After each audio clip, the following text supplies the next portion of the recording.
l'article de Guinée Matin nous plonge dans les odeurs fétides de l'ARPT. Ne tirez pas de conclusions hâtives, monsieur. Non, attendez. Attention. Ne tirez pas de conclusions hâtives. Parce que le DG Cheikh Oumar, il s'est bien expliqué dans l'article. Voilà, donc c'est trop facile de dire, ah non, des odeurs fétides, je ne sais quoi. D'accord, attention, monsieur. Il y aurait quelque chose de pourri à l'ARPT. Tout à fait. C'est ce que nous dit cet article de Guinée Matin. Alors, l'article parle d'une possible surfacturation. Et les détails sont les suivants. En tout cas, selon les informations qu'ils ont recueillies auprès de leurs sources, l'ARPT aurait déboursé près de 14 milliards de francs guinéens pour les travaux d'aménagement et d'ameublement. La nouvelle direction?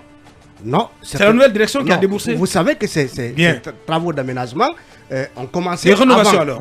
Oui, de rénovation. Mais ils ont appelé ça travaux d'aménagement et d'ameublement. Ont commencé avant la nouvelle équipe.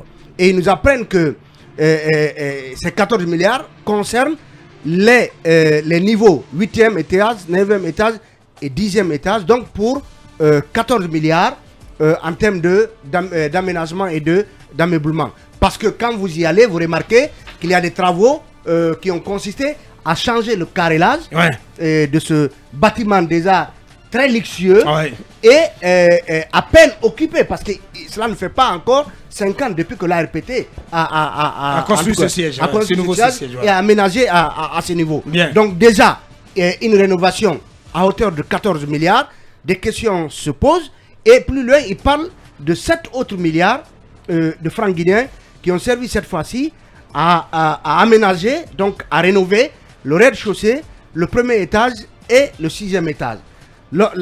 Sauf que aujourd'hui, beaucoup estiment que il faut que cela soit clarifié, parce que, comme je vous le précisais, ces travaux de rénovation ont commencé sous l'ancienne équipe, sous la direction de Yagouba Cissé. Yagouba Cissé, au compte duquel il y a beaucoup de Yagouba Cissé, dans la gestion, en termes de dans la gestion fait parler, fait parler dans la cité, au regard notamment de ce qu'on met sur son compte comme des possessions immobilières, des acquisitions immobilières, à la fois ici à Conakry, en région, à Kindia, etc., etc.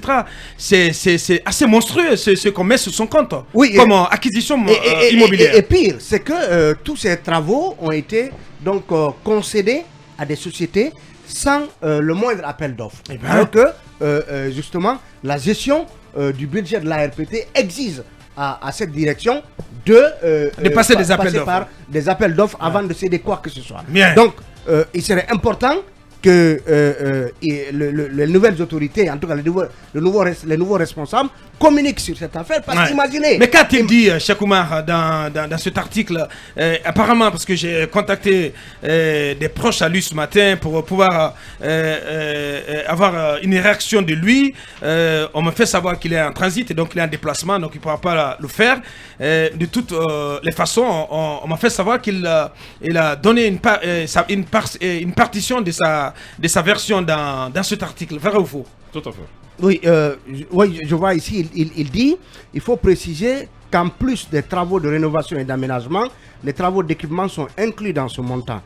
Et quand on parle d'équipement, comprenez par là les meubles de bureau, les téléphones, les ordinateurs, les caméras de surveillance, a précisé donc Sékou Oumar Bari, tout en brandissant des plans d'aménagement et d'équipement pour illustrer son propos. Donc, vous voyez, il justifie justement ces montants colossaux par des histoires de meubles, de téléphones et de caméras. Là où ça poserait problème, Manu, c'est peut-être le fait de savoir, en attendant que cela se vérifie, qu'il n'y ait pas eu d'appel d'offres en amont. Là, ça poserait problème. Oui.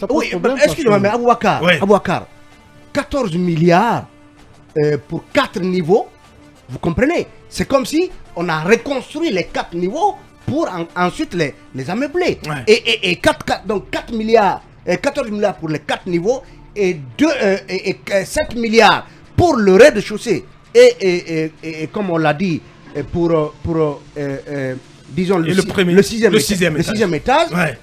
Encore que, comme on l'a dit, cet immeuble-là est-ce qu'on avait nécessairement besoin de rénover ce bâtiment où vous avez été avant ces travaux de rénovation où le luxe était clinquant, où il y avait pratiquement tout. Je me demande bien quelle était la nécessité. Donc on a claqué, parce qu'il fallait le faire. On a claqué plus de 20 milliards. La nouvelle ministre, il siège désormais, je pense. La nouvelle ministre des Télécoms. Ou bien Akumba. En tout cas, elle devait y déménager. Bien, ouais. Allez-y. Je ne sais pas si c'est effectif. Allez-y, elle devait y déménager. Et plutôt, Manu. Je disais que si c'est avéré qu'il n'y a pas eu passation de marché, ça c'est un problème parce que le code des marchés est clair là-dessus.